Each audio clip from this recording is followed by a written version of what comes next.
Oke, saya tulis judul dulu ya.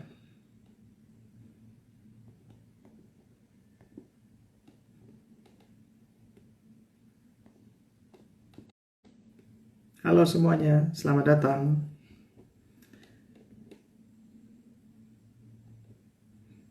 Oke. Assalamualaikum warahmatullahi wabarakatuh. Selamat datang teman-teman semua. Ada Mas Abdul Haris, Mas Chandra, dan kemudian Randi, Neogra. Oke, teman-teman Suwandi Chua, Mas Prastia juga sudah join, alhamdulillah. Oke, teman-teman semua, assalamualaikum warahmatullahi wabarakatuh. Selamat sore semuanya. Dan seperti yang sudah teman-teman lihat di flyernya, bahwa Inner Journey Series akan tetap kita laksanakan after Ramadan. Jadi karena banyak permintaan dari teman-teman untuk tetap dilaksanakan, dan kita akan terus laksanakan. Dan alhamdulillah pada kesempatan pada hari ini sudah ada satu narasumber yang sudah siap untuk kemudian kita ajak diskusi, kita ajak bincang-bincang. Orang yang sangat famous, sudah pernah masuk di acara I'm Possible-nya Mary Riana, dan juga sudah sering lah ya muncul di acara Metro TV, dan bukan hanya itu saja, dia juga adalah guru bagi saya. Nah, beliau adalah Mas Prastia M. Brata gitu. Dan buat teman-teman yang kemudian uh, belum join, silahkan ikut join. Dan kemudian nanti kalau ada pertanyaan, kita akan diskusi dulu kurang lebih sekitar 30 menitan. Dan nanti kita akan coba mulai menjawab pertanyaan yang ada di kolom komen. Dan mudah-mudahan nanti Mas Pras akan bersedia untuk menjawabnya. Topik kita pada hari ini adalah tentang closing the knowing doing gap. Nah, seperti apa tentang closing knowing and doing gap ini? Saya mau undang dulu Mas Pras untuk kemudian join bersama kita semua yang ada di sini, dan kemudian bertanya langsung kepada Mas Pras terkait dengan topik kita pada hari ini. Nah, kita tunggu dulu Mas Pras untuk gabung di sini. Assalamualaikum warahmatullahi wabarakatuh. Waalaikumsalam warahmatullahi wabarakatuh. Waduh, aku kok jadi kalah ganteng ini. Mundur Ya, sedikit. sebaiknya tetaplah begitu. Assalamualaikum Tapi, Mas, sehat Mas? alhamdulillah sehat. Suara saya jelas terdengar dengan clear atau kecil. Bahkan semut di balik batu bata itu pun terlihat jelas, Mas. Cie. Terdengar, terdengar. Oh iya, iya, Saya tidak perlu terdengarnya juga pakai earphone ya. ya, tapi mungkin kalau pakai earphone jauh lebih solid kali suaranya gitu. Tapi kalau sekarang sih terdengar jelas, Mas. Gitu. Oke, nanti kalau butuh pakai earphone aja tuh kita coba sekarang ya. Ya, boleh. Oke. Wah, Nah, mana yang ya. paling enak, paling Oh, nyaman? lebih jelas. Lebih lebih Ini. lebih keras. Lebih solid, Oke, lebih bulat. Ya, kayak lebih terdengar. lebih Oke, Mas berkarisma. Pras. Ya, Terima kasih pertama udah bersedia untuk join di sini, dan ini satu kesempatan yang sangat langka karena beliau adalah guru saya dan sudah mau untuk kemudian berbagi bersama kita di sini. Mas Pras, apa yang perlu saya perkenalkan atau Mas Pras mungkin mau menyampaikan tentang siapa Mas Pras dulu gitu? oh kalau mau tahu tentang saya tinggal browsing aja. Makanya saya pikir nggak perlu lah ya. Seorang main provokator, Nah, dia juga penulis buku, dia juga orang yang lebih banyak bicara tentang self leadership. Terus kemudian beliau juga mendalami neurosemantik, dan ya hobinya adalah small, nyanyi gitu. Dan bener sih, jadi tinggal cari saja Facebooknya juga bisa. kan tujuan memperkenalkan diri supaya ada semacam power untuk orang itu punya alasan mengapa mendengarkan saya kan. Nah, Betul, betul. terus berarti kan sebetulnya kontrol untuk mau mendengarkan atau tidak kan bukan pada saya, tetapi pada audiens. Jadi Oke. ya nggak penting saya, tetapi yang penting adalah nanti apa yang kita bicarakan, Pak. Wah, ini dia. Memang kalau bicara sama guru ini bahasanya sudah sangat filosofi ini ya. Dan memang saya kalau ikut di kelasnya Mas Pras itu setiap kata itu menjadi penuh makna karena semantiknya Mas Pras ini terkenal sangat sangat luar biasa. Jadi ketika Mas Pras sudah menulis artikel, itu saya biasanya perlu membaca 2 sampai 3 kali untuk bisa menyerap kalimatnya Mas Pras. Thank you. Dengan kata lain, tulisan lu susah, gue mengerti. Gitu. Bukan, mendalam Mas, mendalam. Oh, udah lah. Oke, Oke. Mas Pras, Ya, ini topik kita kan tentang closing the gap tentang knowing and doing. Dan memang ya, fenomenanya saat ini, apa yang kita ketahui itu belum tentu bisa kita lakukan. Kurang lebih begitu ya, Mas ya. Gitu. betul. Nah, Betul. kita ambil contoh saja lah gitu. Orang-orang yang dia tahu bahwa merokok merugikan kesehatan.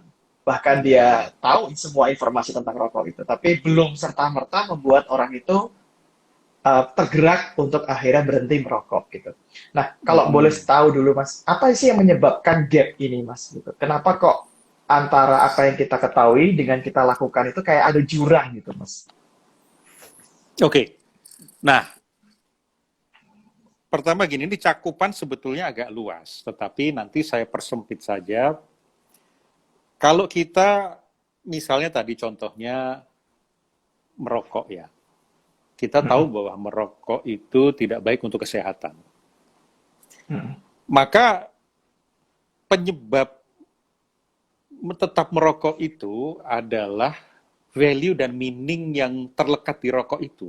Jadi bukan Mm-mm. rokoknya yang membuat kita itu ketagihan atau kecanduan sehingga sulit lepas, tetapi value dan meaning yang ada di rokok itu yang kita berikan sendiri kepada rokok itu yang membuat kita itu kecanduan. Jadi yang membuat kita kecanduan sebetulnya kita sendiri. Apa yang didapat dari Mm-mm. rokok? Maco, keren, Mm-mm. gaul, kreatif, fresh, apapun itu. Nah, Mm-mm. semakin kita beri value di dalam rokok itu dan kemudian setiap value itu ada meaningnya, apa artinya kreatif? Apa artinya maco bagi Anda? Terus naik sehingga sekumpulan value dan meaning inilah yang kemudian membuat kita itu menjadi pleasure di dalam rokok ini. Sebetulnya Mm. prinsip ini gini, value dan meaning ini bisa membunuh kita atau bisa berguna untuk kita tergantung memang Mm. konteksnya. Ketika konteksnya itu kita letakkan di rokok, sementara rokok itu mengandung tar dan nikotin, itu menjadi berbahaya buat kita. Tetapi Mm. ketika Oke. kita letakkan kepada satu pekerjaan, satu target, satu aktivitas misalnya naik gunung, aktivitas Mm-mm. misalnya olahraga, misalnya Mas Andra sedang getol-getolnya untuk membangun bodinya kan, olahraga. Nah, Mm. yang membuat kita menjadi pleasure ketika melakukannya adalah value dan meaning ini kan. Value dan meaning Oke. ini. Jadi apa meaning dan value dari berolahraga seperti itu? Apa yang akan didapat di sana? Dan apa maknanya buat kita? Itu yang membuat kita melakukannya itu menjadi enjoy. Sehingga sebetulnya kita bisa Mm. mencintai target, bisa mencintai pekerjaan kita, bisa mencintai olahraga kita. Nah sekarang ketika kita sudah tahu value dan meaning, Mm. tapi tidak juga melakukannya, Mm. aku ini mau olahraga, tapi kok enggak juga melakukannya. Mm-mm. Jadi gini Mas, ngomongin soal gap between knowing and doing ini sebetulnya juga membuat saya tuh juga sakit hati. Oh, Karena kenapa ada tuh Mas? beberapa hal yang saya tahu olahraga itu baik, loh, tapi kok Mm. nggak melakukan juga. Mm. Kita tahu bahwa membaca Al-Quran setiap hari itu sesuatu yang amat baik. Kita tahu bahwa sholat tepat waktu itu baik. Tapi Mm. tidak juga kita lakukan.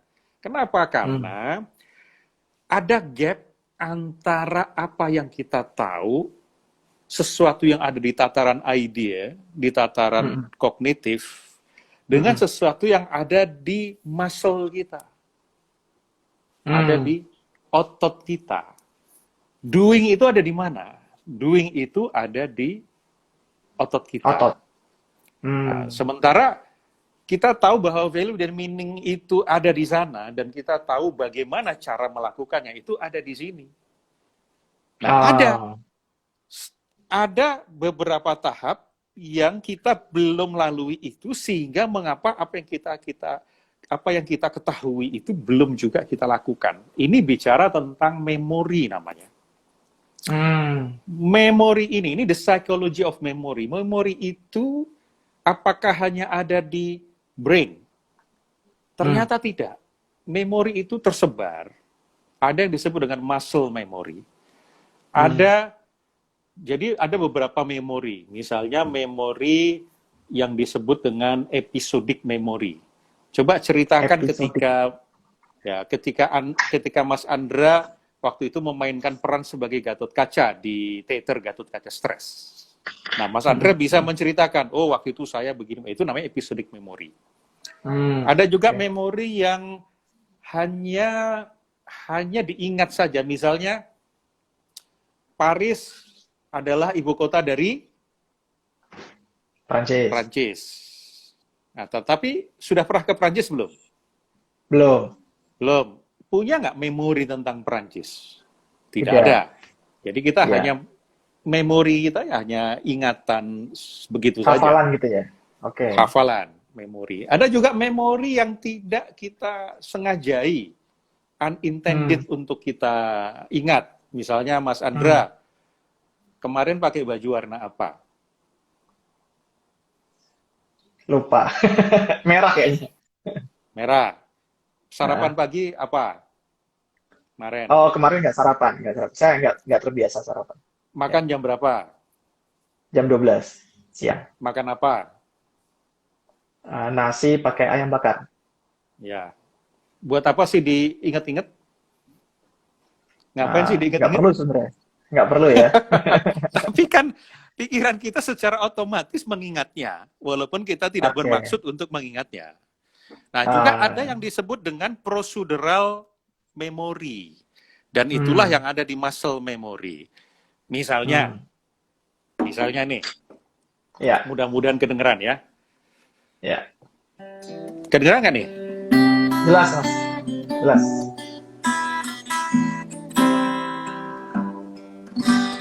Aku terjatuh. Ya. Aku nanya.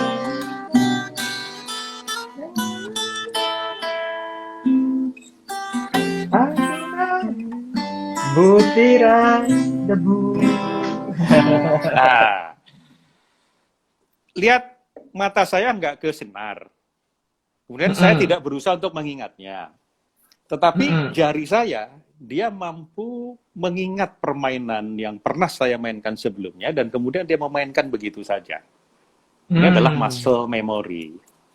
Oke. Nah, ada gap antara what we know dengan muscle memory. Makanya apa yang kita tahu belum tentu kita melakukannya. Itu penyebabnya mengapa ada gap antara knowing and doing. Padahal doing itulah, action itulah yang menghasilkan perubahan nasib kita. Oke. Mas, berarti kalau boleh disimpulkan, penyebabnya apakah di value dan meaning yang tadi disematkan oleh yang bersangkutan? Apakah memang itu satu-satunya penyebab atau memang ada urusan lain berkaitan dengan memori ini, Mas? Jadi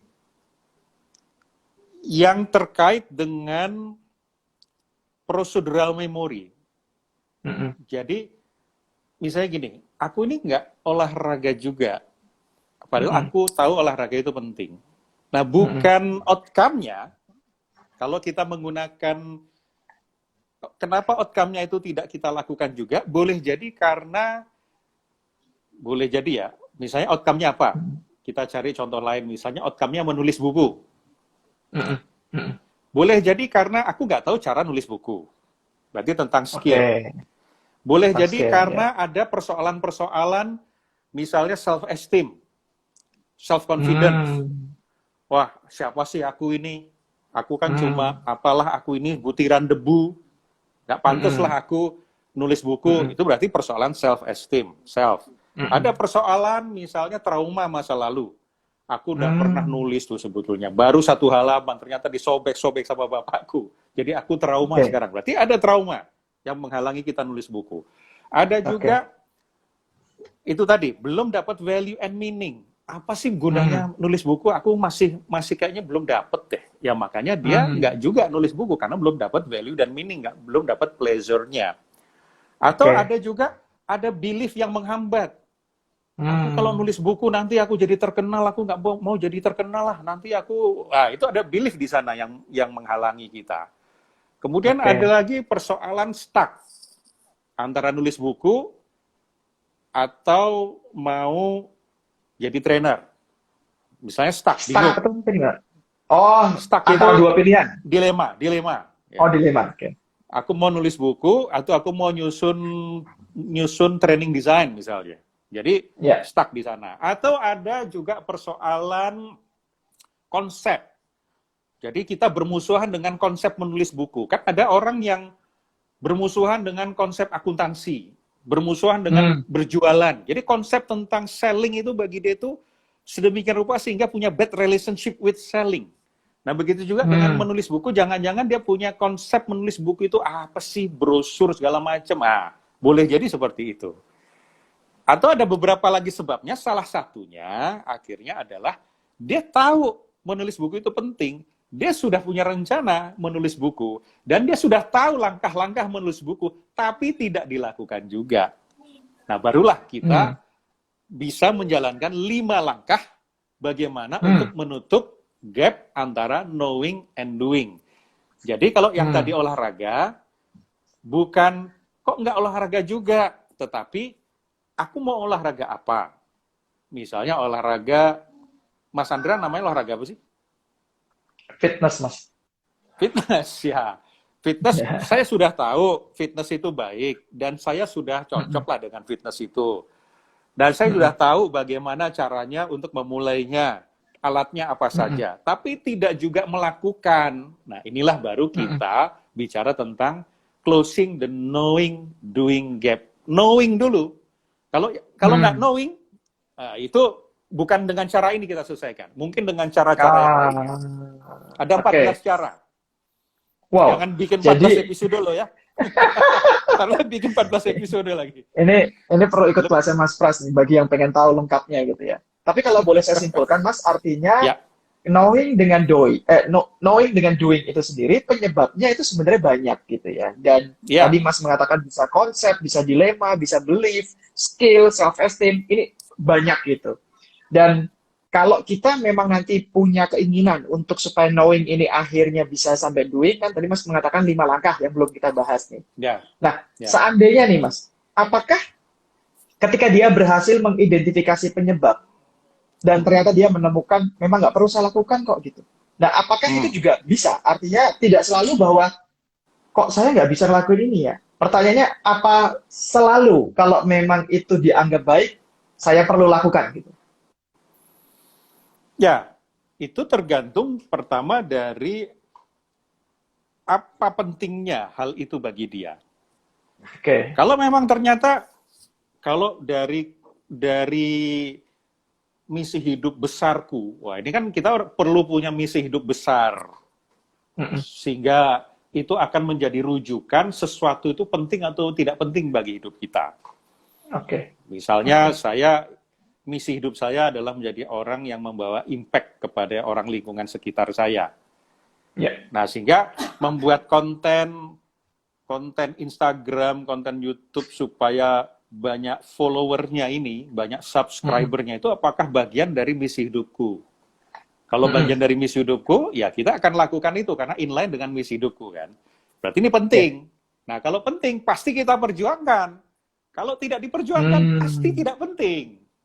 Sebuah rumah tangga Oke. yang tidak sakinah, tidak mawadah, tidak rohmah, kalau dia tidak perjuangkan untuk menjadi samara, berarti rumah tangga bagi dia itu nggak penting. Kalau penting, dia pasti perjuangan untuk samara. Oke. Nah, sehingga ketika kita sudah tahu, oh ini penting sekali, ini penting bagiku, ini bermakna tinggi bagiku.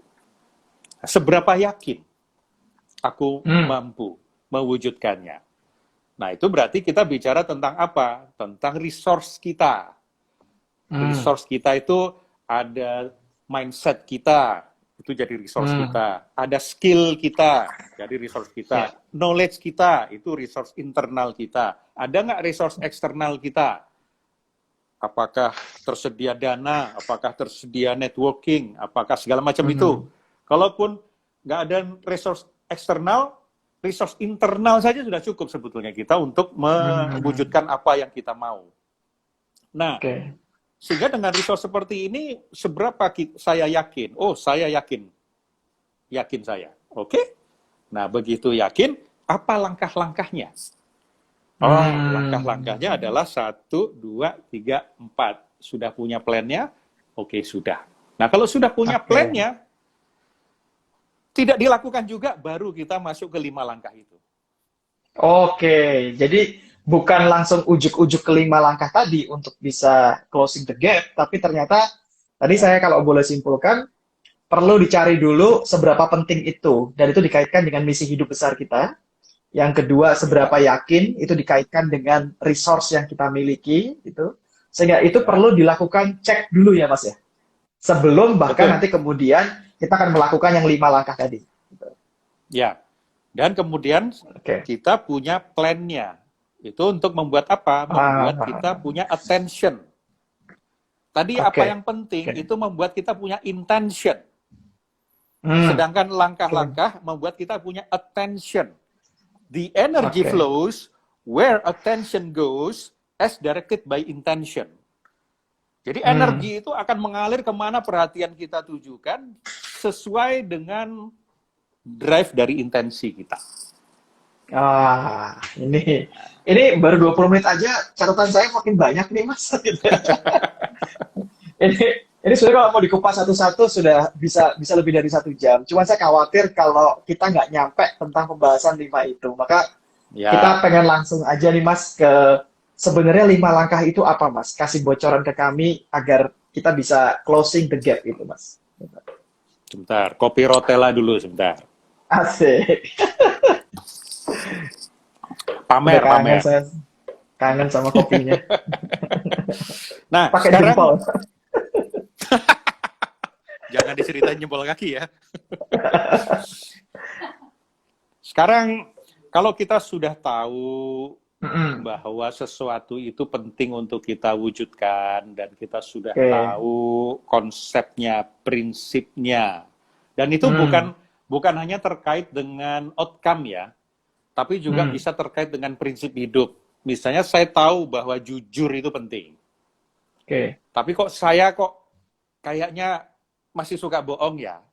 Nah, itu bisa kita lakukan 5 langkah tadi. Nah, jadi kalau kita sudah tahu knowledge-nya, kita tahu prinsipnya, maka langkah yang pertama adalah kita aware tentang apa yang kita tahu dulu. Dengan cara mengatakan kepada diri kita, I understand that, saya memahami bahwa berolahraga fitness itu adalah olahraga yang cocok untuk saya, konteks saya, dan saya paham sekali bahwa olahraga itu akan membuat tubuh saya sehat, stamina bagus, energi besar, sehingga nanti dengan stamina dan tubuh yang sehat itu, saya akan produktif, dan akhirnya saya bisa bekerja dengan excellence. Misalnya seperti itu, kita pahami. Dan saya tahu bahwa cara untuk saya berolahraga itu yang belum pernah ngangkat barbel ini ya, pertama saya akan ngangkat dulu di 1 kilo sekian kali. Saya tahu, saya sudah tahu. Nah, itu setelah kita paham, apakah kita mau lakukan? Belum. Kita melangkah kepada step kedua. Sebelum step kedua, Mas. Sebelum step kedua. Aware itu apakah harus diucapkan atau itu kesadaran secara pribadi saja gitu? Kesadaran secara pribadi. Ini saya ucapkan kan biar kayak sinetron Indonesia kan. Awas kau, Lorenzo, akan aku bunuh kau, itu saya. Iya. Oh, berarti tidak perlu diucapkan ya, Mas. Awareness itu bisa dalam hati. Ya. Tetapi sebagaimana kita belajar dari sholat, sholat itu akan lebih bagus ketika diucapkan. Kenapa? Supaya ada muscle memory yang terbentuk di body kita. Sehingga kita tidak dalam hati saja, Bismillahirrahmanirrahim, Alhamdulillahirabbil alamin. Tapi kita ucapkan secara lirih kalau kita sendirian. Nah, itu supaya apa? Supaya mulai ada keakraban kita, keselarasan kita antara apa yang kita pikirkan dengan tubuh kita, dengan mulut kita, dengan ucapan kita. Nah, setelah itu, sesuatu itu tidak akan kita alami kalau kita tidak yakin.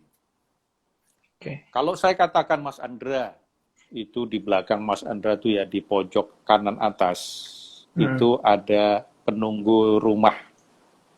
Itu ada bentuknya ya kayak perempuan berambut panjang, bergaun putih itu lagi ngelantungan di atas. Nah, selama Mas Andra tidak yakin, ya biasa aja gitu. Masuk ke belief system, itu tidak masalah toh. Tidak akan punya pengalaman itu. Tetapi once begitu, bener nih. Oke, yang ngomong kan Mas Pras gitu. Mas Pras ini selain ganteng kan juga dia punya linuih gitu. Jadi jangan-jangan bener nih. Nah, begitu menyatakan, oh ini benar. Begitu kita mengatakan yes kepada suatu pemikiran, pikiran yang ada dalam diri kita, itu akan jadi belief. And we experience what we believe. Sehingga sesuatu itu akan kita terjadi ketika kita believe. Kalau kita tidak believe, kita boleh aja ngomong dengan afirmasi. Aku ini adalah orang yang kaya. Aku ini adalah orang yang ganteng. Aku ini adalah orang yang, kita boleh berafirmasi positif. Tetapi kalau kita tidak yakin, kita tidak believe, percuma. Maka kita banyak sholat, banyak berdoa, tapi tidak masuk ke dalam belief system. Iman, percuma. Apalagi kalau orang lain nggak percaya, Mas Pras ganteng gitu ya. Itu nggak penting, orang lain nggak percaya. Karena yang penting, aku percaya apa enggak. Gitu. Mas, nanya dulu Mas. Itu. Ya. Yang mau kita yakini itu, apakah hasil dari kata-kata yang kita aware tadi, Mas? I understand tadi itu yang kita yakini, atau gimana? Iya, yang kita yakini itu. Jadi saya yakin bahwa berolahraga itu sangat penting bagiku. Karena dia membawaku kepada kesehatan prima dan kemudian menjadi produktif dan excellence. Dan aku yakin bahwa fitness ini adalah cara yang cocok buatku dan paslah buat aku ini. Aku yakin ini. Ini bermanfaat buatku. Jadi keseluruhan knowledge kita itu kita yakini. Nah, ketika kita sudah masuk ke dalam keyakinan, nah sudah mulai di sana, yakin aja belum bisa menggerakkan kita. Belum membuat kita bergerak. Masih ada langkah ketiga, belum. Aku yakin bahwa diet itu penting dan aku yakin menghindari gorengan ini penting bagiku dan ini cara yang membuat aku menjadi mampu diet misalnya. Dan aku yakin keto itu oke buat aku. Ketika sudah yakin, belum cukup memutuskan atau tidak. Maka langkah ketiga adalah decision. Jadi langkah pertama adalah understanding, langkah kedua adalah belief, langkah ketiga adalah decision. Memutuskan atau tidak. Bersamaan dengan memutuskan adalah permission. Banyak orang memutuskan tetapi tidak memberi izin kepada dirinya untuk menerima konsekuensi dan risiko akibat keputusannya. Sehingga aku akan putuskan untuk menghentikan gorengan ini. Tetapi begitu ngeliat gorengan, aduh. Akhirnya tidak mengizinkan dirinya merasa kelaparan. Nah, jadi decision and permission itu satu paket. Nah, kita namakan saja sebagai keputusan, decision. Kita putuskan dulu. Memutuskan itu, kan ada orang memutuskan pakai perasaan gitu ya, lagi merasa sesuatu, terus dia make decision. Atau ada syarat dan kondisi, sehingga decision yang benar itu yang di saat state seperti apa gitu. Kan sebelumnya kita sudah understanding dan sudah believe. Itu sudah cukup untuk membuat kita mengambil keputusan. Karena keputusan itu kayak tok. Anda sah. Ketokan itulah. Satu ketokan saja sah. Jadi suami istri. Ya, Jadi saya bukan putuskan atas Anda sesaat ya, bukan atas bukan sesaat karena tapi bukan sudah saat. dipikirkan dulu. Iya, tetapi pintunya untuk melangkah ini adalah keputusan. Oke. Buka dulu, tag, aku memutuskan. Kalau bahasa kesehariannya, kalau tadi yang knowledge atau understand itu mengatakan, aku memahami bahwa. Oke. Kalau yang belief, aku yakin bahwa. Nah, kalau keputusan, aku memutuskan untuk. Aku memutuskan untuk fitness. Karena fitness membuat aku menjadi prima dan nanti akan menjadi orang yang produktif dan excellent. Jadi aku memutuskan untuk fitness. Itu langkah ketiga. Tapi keputusan itu kan belum ada. Keputusan itu adalah sebuah proses kognitif. Yang belum kelihatan Sementara, secara fisik. Ya, belum kelihatan. Yang menggerakkan kita apa? Feeling, rasa. Rasa. Nah, sehingga kita mulai membuat suatu pengetahuan itu bisa kita rasakan oleh tubuh kita. Seperti mengetik 10 jari misalnya. Coba mengetik 10 jari, tapi sekarang rasakan seolah Anda itu sedang mengetik kayak gimana tuh sensasinya. Oh, ada tekanan. Itu mulai dirasakan namanya. Begitu juga ketika, sekarang aku sudah memutuskan untuk fitness. Dan aku memutuskan untuk fitness. Kita maju satu langkah. Boleh kita bantu dengan tubuh kita. Jadi tadi itu, I understand. Kemudian kita maju satu langkah. I believe. Maju satu langkah. I decide. Aku memutuskan. Ini. Kemudian satu langkah. Begitu aku sudah memutuskan, rasakan bagaimana ketika kita fitness. Wah, itu dalam bayangan atau secara dalam bayangan? kinestetik?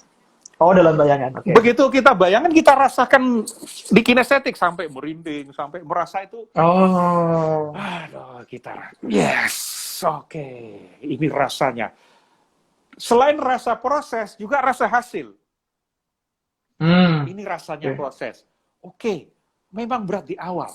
Tapi terus-menerus kita lakukan, akhirnya makin lama makin enak, makin semangat. Berpeluh. Waduh, ada musik. Dan kemudian ketika aku sudah melihat di cermin, kemudian aku lihat, gile nih. Ini cewek-cewek ini bakal seneng nih sama otot gue. Rasakan ketika mereka sweet gitu. Ini terserah ya, terserah dengan imajinasi sendiri. Atau dengan sehat itu, maka aku jadi mengajar itu bukan hanya satu kelas satu hari, aku bisa 3 kelas dalam sehari, sehingga pendapatanku makin banyak. Sehingga kemudian tabunganku makin banyak, dan akhirnya aku bisa buat sekolah anak-anak, dan aku bayar. Itu kita rasakan betul. Ketika kita proses olahraga dan hasil dari olahraga, termasuk outcome itu kita rasakan betul. Dan perasaan itulah yang kemudian akan namanya juga emotion, energy for motion. Jadi itu sebuah energi kita, pendorong kita untuk kemudian kita dengan ringan melakukannya atau dengan semangat kita melakukannya. Berarti yang kelima apa, Mas? Keempat. Baru keempat kan merasakan. aja. Oh, baru merasakan. Ya. Oke. Udah pengen aja. Udah pengen ngangkat nih, Mas. Nah, tapi perasaan itu baru tadi itu baru mulai mengalir kan dari kognitif, knowing, kemudian mulai masuk ke state, masuk ke perasaan, yaitu ketika belief muncul, dan kemudian decision, dan kemudian perasaan secara sensasinya. Nah, sekarang baru untuk supaya kita go, ada satu hal. One thing I will do today is. Jadi ambil satu hal, tindakan kecil yang menjadi bagian dari tindakan besar itu, dan itu kita lakukan sekarang juga. Atau paling kayak first step gitu, Mas? First step. One thing that I want to do today is to buy a shoe. Kalau a shoe kan cuma sebelah berarti kan. To buy a shoes gitu. Nah, to buy shoes nggak pakai e lagi. Kita belajar grammar aja gimana, Mas? Sama Mas Gatot Handi ya gitu. Nah, jadi satu hal kecil, misalnya paling nggak yang aku lakukan hari ini adalah aku akan calling my wife, apa misalnya. Atau apapun hal yang kecil yang bisa kita lakukan sebagai pemulai dari sederetan atau satu set rencana ini. Nah, kalau sudah begitu, ya kita sudah masuk ke alam tindakan. Nah, tinggal kita kemudian melakukannya. Itu sudah penghalang untuk kemudian dari knowing doing, gap-nya itu sudah kita tutup. Oke. Mas, kalau saya boleh simpulkan, 5 tahapan ini kan semuanya terjadi dalam kendali kita ya, Mas. Karena itu dalam proses internal gitu. Nah, memungkinkan nggak sih bahwa orang bisa closing the gap itu karena memang ada pemantiknya dari luar, Mas? Misalnya, kalau kamu nggak olahraga, kamu nanti nggak boleh makan ini, gitu. Terus kemudian dipaksa istrinya. Atau misalnya, sehingga dia akhirnya bergerak, tapi pemantiknya dari luar gitu, Mas. Itu juga tetap bisa terjadi nggak, Mas? Tapi atas kendali siapa dulu? Kalau misalnya, sebetulnya gue nggak mau olahraga sih, cuma bini gue nih nyuruh gue olahraga. Ya selama itu itu tidak akan masuk ke belief system. Sehingga outcome-nya bukan untuk sehat, tapi bagaimana supaya selamat dari ancaman istrinya. Walaupun tetap dilakukan, tapi resultnya bisa berbedakah atau memang itu efektif juga, Mas? Oh ya, nah kita tidak tahu yang namanya hidayah ya. Oke. Siapa tahu begitu dia olahraga, bener juga ya yang dibilang istri gue ya. Nah, kemudian dia bertobat dan memperbaiki niat dia, memperbaiki intensi dia. Kemudian mulai menata kembali resource-nya, menata lagi plan-nya. Nah, dia sudah punya model melakukan. Ya tinggal dia perbaiki. Ya namanya juga hidup itu tidak ada rumus yang baku. Itu bisa saja terjadi, tetapi tetap akhirnya kontrol pada diri kita. Meskipun kadang-kadang itu artinya apa? Dia punya meta program eksternal. Eksternal itu artinya keputusan itu berasal dari luar dirinya. Ya bisa saja, tetapi kita kan sedang bicara tentang bagaimana menutup closing doing gap-nya kita sendiri. Oke.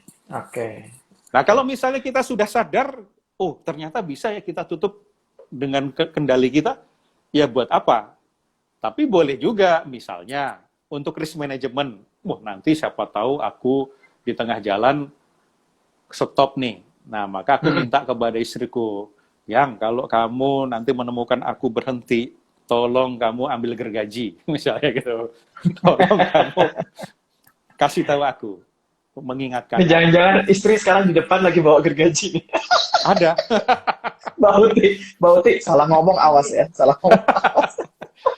Nah, tetapi tetap juga ketika kita terjadi hal itu, kemudian istri sudah mengingatkan, tapi memang kita ini sedang error, kita bisa tambah marah sebetulnya kan.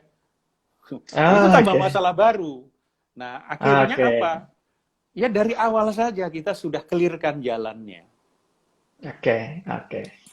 Mas, berarti artinya kalau 5 langkah ini sudah kita lakukan di awal, dan akhirnya itu berdampak membuat kita bergerak, ada kemungkinan kita akan berhenti lagi di tengah ya, Mas?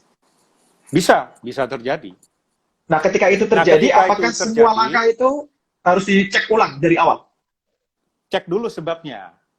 Apakah tadi karena ada belief, ada misalnya gini, kita akhirnya tidak punya power zone. Ini persoalan power zone. Ketika kita jalan melakukan olahraga, kemudian ada yang ngecengin gitu. Alah, ada olahraga paling bentar lagi juga berhenti, habis itu gembrot lagi, misalnya begitu. Akhirnya kita terpengaruh. Nah, maka power zone kita kan lemah ini. Jadi persoalannya kepada saya sedang menyerahkan kuasa kepada kata-kata orang lain untuk membajak saya. Itu namanya power zone.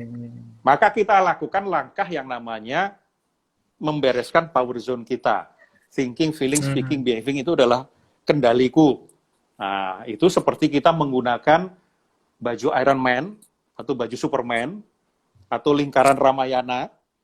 Nah, sehingga Hmm. kalau ada kata-kata orang lain seperti peluru itu nggak mempan di kita. Nah, itu persoalan Hmm. power zone. Bisa juga karena persoalan muncul excuse baru.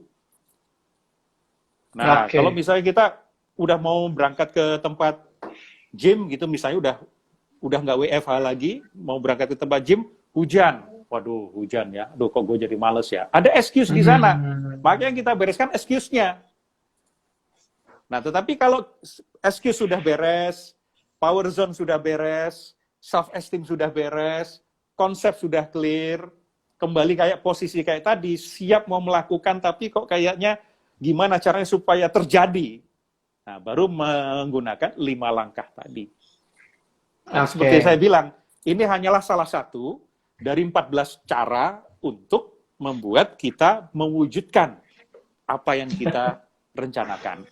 14 cara. Ini butuh berapa episode ini? Baru satu episode, baru satu cara ya. Gitu. So, Mas, berarti kalau kita mau menggunakan 5 langkah ini, tapi untuk Hmm. orang lain itu bisa juga nggak, Mas? Atau memang ini sesuatu yang harus dalam kendalinya dia yang 5 langkah ini? Atau kita bisa Ya, gunakan cara yang sama tapi untuk orang lain? ya, kita bisa kepada orang lain asal sudah melalui serangkaian coaching kita kepada orang lain, yaitu Hmm. apakah memang mau olahraga ini adalah keinginan dia. Hmm. Nah, kalau memang keinginan dia, apa pentingnya bagi dia? Kan kita bisa cek dari jawaban dia. Oh, ternyata Oke. sebetulnya nggak penting-penting amat dong. Nah, kita Hmm. challenge dia. Ah, gue nggak percaya itu penting. Buktinya lu ngomong begini. Itu penting, Mas. Apa pentingnya? Pentingnya gini, gini, gini. Habis itu dia dapat the ultimate meaning. Wah, dia merasa gereng di sana. Wah, ya bener juga nih. Bahkan dia bisa menangis tuh. Aduh, berarti ini adalah perlu, penting. Hmm. Penting. 1 sampai 10 dianggap berapa? 10, Mas. Oke, dapat Hmm. pentingnya. Punya resource nggak? Apa resource-nya? Dalam kendali nggak? Pernah nggak? Hmm. Nah, dalam kendali nggak? Yakin nggak? Seberapa yakin? 10, Mas. Oke, dapat. Sekarang apa langkah-langkahnya? Nah, setelah semuanya itu ada pada dia, nah barulah kita bisa memfasilitasi, oke, sekarang apa yang diyakini? Hmm. Katakan, saya yakin bahwa, saya tahu bahwa begini. Apa yang diyakini? Saya yakin bahwa saya begini. Oke, Hmm. silakan maju. Dan apa keputusan Anda sekarang? Saya memutuskan untuk begini. Oke, ketika Anda memutuskan dan melakukannya, apa rasanya sekarang? Hmm. Seperti apa rasanya itu? Coba tunjukkan kepada saya ketika Anda merasa bahwa gym ini nikmat. Fitness itu nikmat. Oke. Dia kemudian, ini namanya coach the body. Oke. Hmm. Dan coba bagaimana Anda melihat diri Anda di masa yang akan datang. Ketika Anda sekarang Hmm. sudah fit, dan Anda sudah produktif, dan Anda excellence. Seperti apa postur tubuh Anda? Seperti apa ekspresi wajah Anda? Nah, kita bisa lihat kan dari bodinya, oh berarti dia sudah merasakan. Oke, Anda sudah punya rencana gini-gini. Sekarang apa satu hal pertama yang akan Anda lakukan hari ini? Maksimal sampai jam 8 malam. Saya akan telepon istri saya, misalnya. Saya akan beli sepatu. Saya akan pinjam uang. Bisa jadi itu sebuah first step, pinjam uang. Oke. Ya udah. Oke. Nah, itulah kita memfasilitasi orang lain untuk akhirnya closing their knowing doing gap. Weh, ini Begitu. nggak nyangka nih tinggal 15 menit lagi, tapi ini luar biasa loh. Memang ternyata live itu tergantung sosok ya. Kalau sosoknya memang sudah terkenal, yang nonton juga banyak, Mas. Gitu. Ini tumben-tumbenan saya nonton bisa sampai segini nih. Ini bahkan ada yang bilang izin save, izin share ya, Coach. Ini ada dari Mbak Dia Sania, ada yang mengucapkan cool, Pak Pras, keren banget, dan banyak. Dan ada yang sudah akhirnya merekap 5 langkah itu tadi, Mas, di dalam komennya gitu. Mas, tapi kalau gini, Mas, sekarang kalau pertanyaannya adalah kita gunakan untuk anak-anak gitu, Mas. Saya pernah punya pengalaman, anak saya itu takut berenang. Jadi pokoknya disuruh berenang nggak mau. Terus saya tontonin sebuah tayangan video bahwa berenang tuh kayak begini, asiknya tuh kayak begini, ada bola-bola dan lain sebagainya. Tetap nggak mau gitu. Sampai akhirnya kemudian saya ajak nganter kakaknya untuk melihat renang. Kakaknya berenang, dia di samping sama saya duduk, dia nonton. Tetap nggak mau gitu. Sampai akhirnya saya putuskan waktu itu, saya ikut berenang, dia saya bawa, dia meronta-ronta, Mas. Dia nggak mau, saya ceburin, saya kenain ke air, dia masih terus pegangan saya, dia meronta-ronta, sampai beberapa kali nangis kejer gitu. Dan sekali nangis kejer, lama-lama tuh saya pegang terus gitu. Nangisnya mulai hilang, tapi mulai tetap meluk gitu. Nah, besoknya saya ulangi lagi, terus lama-lama dia sudah melihat air itu udah biasa, sampai akhirnya sekarang udah bisa dilepas. Nah, apakah itu juga bagian 5 langkah ini atau seperti apa itu, Mas? Karena apakah ngerasain dengan cara dipaksa begitu itu juga baik gitu. Mas Andra sudah gambling sebetulnya ya. Dan untungnya saja nasib baik berpihak kepada Mas Andra. Itu bisa trauma mendalam itu. Nah, untungnya begini. Jadi kan kita nggak tahu ini anak waktu itu umur berapa tahun dia ya? 3, waktu pertama kali mau saya cebungin 3. Oke, 3 itu kan berarti kognitifnya memang belum main kan? Iya. Nah, saya tidak punya kompetensi yang kuat untuk menjawab ketika ini terjadi kepada anak-anak karena saya belum pernah parenting anak-anak kan ya. Nah, sehingga saya hanya bicara tentang tataran konsep saja. Bisa jadi ketika air itu takut, pasti ada sesuatu yang menghubungkan antara air, takut. Jadi air itu sesuatu di dunia luar dia. Jadi ini air, external reality dia. Kemudian takut, emosi dia. Emosi itu kan berasal dari frame of mind, berasal dari pemikiran. Emotion is derivative of cognitive map.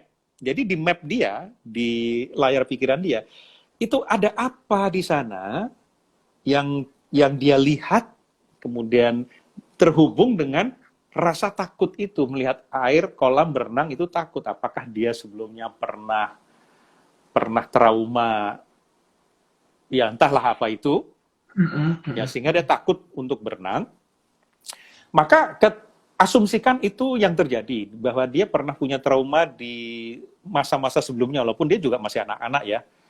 Nah, yang dia butuhkan apa sebetulnya? Security, rasa tenang.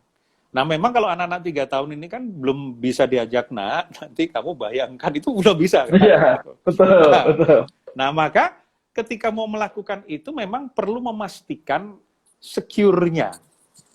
Dan punya satu wilayah kontrol, situasi yang terkontrol dan terkendali bahwa ini tidak akan menimbulkan risiko yang fatal. Nah, di tempat yang cetek, air, dan kemudian dipegang, itu Mas Andra waktu itu mungkin sudah berhitung ini tidak akan fatal, tidak akan berbahaya, dia akan merasa secure. Dan ketika itu dialami, ya, kalau anak-anak itu kan gap kognitifnya itu sangat pendek kan, dia nggak mikir, pokoknya ada rangsangan apa, ya kemudian dia langsung pada emosi tertentu. Dan ketika dia mulai belajar, ternyata nggak apa-apa kok, aku dipeluk sama ayahku, aman kok. Nah, kemudian dia learning di situ, proses learningnya seperti itu. Nah, maka terhadap pengalaman Mas Andra ini, ya itulah jadi bahan learning. Oh, ternyata itu bisa terjadi asal situasinya terkontrol untuk tidak mengalami risiko yang fatal. Nah, berbeda kalau misalnya kemudian ini anak udah mulai gede, dia masih takut, kita bawa ke pantai lepas yang banyak ombaknya. Wah, itu tidak kita punya resiko malah menimbulkan trauma gitu ya. Menimbulkan bahkan masalah baru, bukan hanya traumanya menguat, tapi dia bisa musuhin bapaknya. Oke. Jadi tetap kalaupun mau dipaksa dengan cara mereka experience, tapi mungkin dia sebenarnya menolak, itu tetap harus ada term and condition-nya ya Mas. Jangan sampai ada akhirnya tahapannya.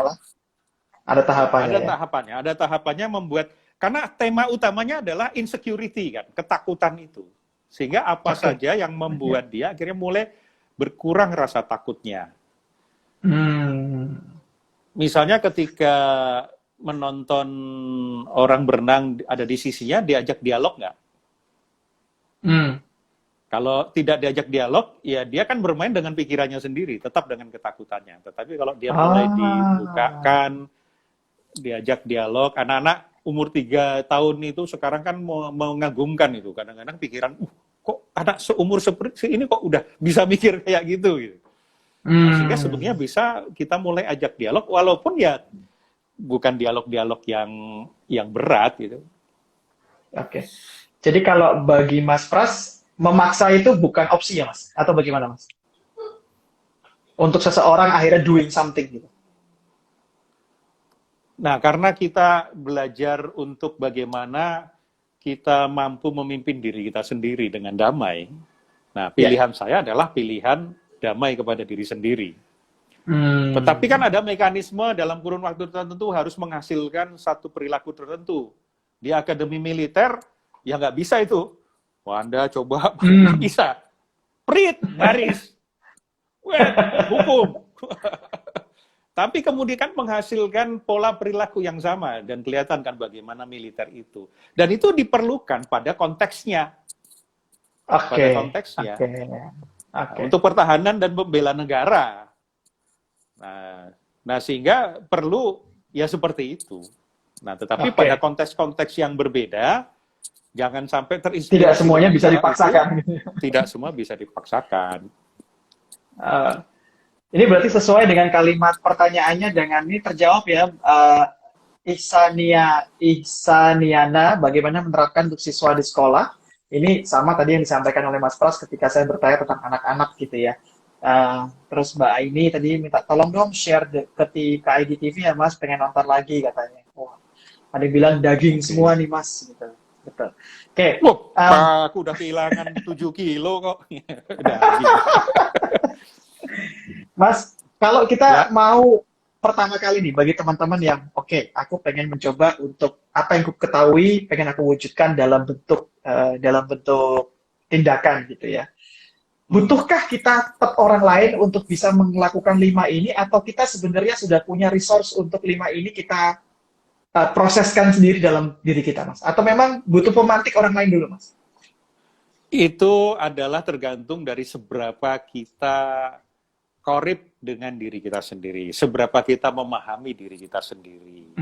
Nah, itulah pentingnya kelas leadership inside out. Sekalian promo. Iya, setuju Mas, setuju. Supaya apa? Supaya kita paham dengan diri sendiri.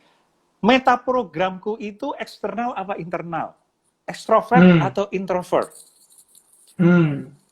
Intuiting atau sensing? Itu aku perlu kenal. Sehingga kalau tahu bahwa saya ini orangnya extrovert dan saya orangnya eksternal, dan saya terbantu kalau ada orang lain yang mengingatkan saya, ya sudah, berarti kan kita tahu bagaimana treat ourselves. Maka kita bisa minta bantuan orang-orang terdekat kita untuk meng-coach kita, mengingatkan kita, menasehati kita, dan seterusnya. Tapi saya adalah orang yang introvert dan orang yang self dan orang yang internal. Sehingga Mas Andra mengatakan saya nggak ganteng, itu nggak urus buat saya. Yang penting saya mengatakan diri saya ganteng. Nah, itu kan ciri-ciri orang introvert. Dan internal dan self. Dan narsis. Nah, sehingga orang menasihati saya itu banyak gagalnya, tetapi orang men-challenge saya untuk berpikir. Dengan pertanyaan itu baru aku mulai berpikir. Jadi seberapa kita paham diri kita sendiri, apakah kita orang yang bergerak karena pertanyaan atau bergerak karena pernyataan? Aku kalau ditanya-tanya malah bingung. Pertanyaan atau pernyataan. Aku kalau ditanya-tanya malah bingung. Udahlah, kamu kasih tahu apa yang sebaiknya aku lakukan. Nah, itu bolehlah kita akhirnya minta bantuan orang lain. Oke. Mas, ini kita sudah waktunya tinggal 5 menit lagi nih. Tadi saya kepancing dengan kalimat ya ternyata itu tergantung seberapa korup kita dengan diri kita sendiri gitu. Ya, Tentunya kita perlu belajar ya Mas. Artinya itu tidak serta-merta setiap orang mengenal dirinya walaupun dia mungkin sudah menjalani hidupnya cukup lama. Ada nggak sih Mas kelas yang mungkin bisa disampaikan ke kita kapan dan di mana untuk bisa mengenal diri sendiri lebih dalam? wah, terima kasih udah dikasih waktu untuk promosi. Silakan Mas. Karena saya udah 26, alumni-nya Mas. Gitu, ya, jadi. 26-27 itu ada kelas online Leadership Inside Out. Itu bisa 26, dilihat 27. Juni, itu bisa lihat di IG saya sih, saya posting di sana. Namanya Oke. online, mungkin akan berbeda dampaknya dengan offline. Tetapi Oke. lumayanlah daripada kita menunggu offline yang belum tahu kapan itu terjadi, lebih baik kita belajar dulu secara online untuk pemahaman dulu. Kalau mampu nggak, itu tergantung kita melatih diri kita atau tidak. Tapi yang penting kita paham dulu, oh ternyata diri manusia itu seperti ini ya, saya itu seperti ini. Paling nggak di situ aja dulu. Oke, Gitu, Mas. tanggal 26 dan 27. 26-nya dari jam berapa sampai jam berapa, Mas? Sesi pertama jam 9 sampai jam 11, istirahat. Oke. Lanjut Oke. lagi jam 1 sampai jam 3.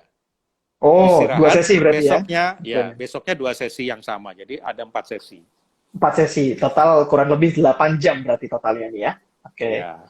Nah, Mas Andra buat kan teman-teman, 16 jam kan? ya, saya versi yang offline. Versi Ya. offline. Versi kelas brutal waktu itu. Karena banyak trader. Mas, dan kalau misalnya teman-teman tadi di sini ada yang bertanya juga nih. Itu nanti di kelasnya dibahas lagi nggak soal ganteng itu? Oh ya, kalau ganteng nggak usah dibahas karena itu sebuah kenyataan pada saat itu.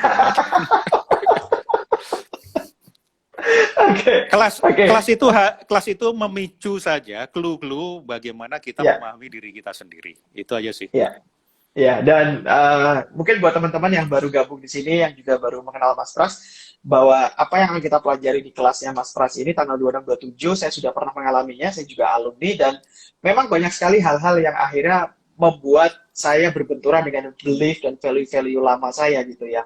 Tadinya saya pikir begini, dari kelas ini saya mulai berpikir berbeda gitu. So, ini recommended banget, dan yang ikut bukan hanya orang-orang biasa, banyak orang-orang penting yang juga udah banyak ikut di kelasnya Mas Pras ini gitu.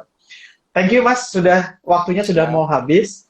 Mungkin ada nggak Mas closing statement buat kita semua yang intinya berkaitan dengan closing the gap ini Mas? Apa kira-kira petuah buat kita berkaitan dengan mereka yang masih kesulitan untuk mewujudkan aksi nyata ini?